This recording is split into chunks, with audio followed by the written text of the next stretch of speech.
नमस्कार, सुप्रभात. मी श्वेता. तुम्ही बघताय न्यूज 18 लोकमत. सकाळचे 7 वाजता आहेत. या बुलेटिनमध्ये सुरुवातीला बातमी बघूयात.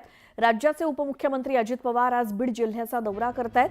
जिल्ह्याचे पालकमंत्री म्हणून ते जिल्हा नियोजन समितीची बैठक घेणार आहेत. यावेळी मंत्री पंकजा मुंडे, धनंजय मुंडे आणि सुरेश धस सुद्धा उपस्थित राहणार असल्याचं सांगण्यात येतंय. तत्पूर्वी भाजपचे आमदार सुरेश धस यांनी मंत्री धनंजय मुंडेंवरती गंभीर आरोप केलेत. धस यांनी बैठकीपूर्वी बोगस बिलांच्या फाईली समोर आणल्या आहेत. यावेळी धस यांनी बोगस बिलांची थेट आकडेवारीच सांगितली. यावेळी धनंजय मुंडे पालकमंत्री होते असं म्हणत सुरेश धस यांनी आरोप केले. त्यामुळे धनंजय मुंडे यांच्या मंत्रिपदाविषयी अजित पवार काय निर्णय घेतात हे बघणं महत्त्वाचं आहे.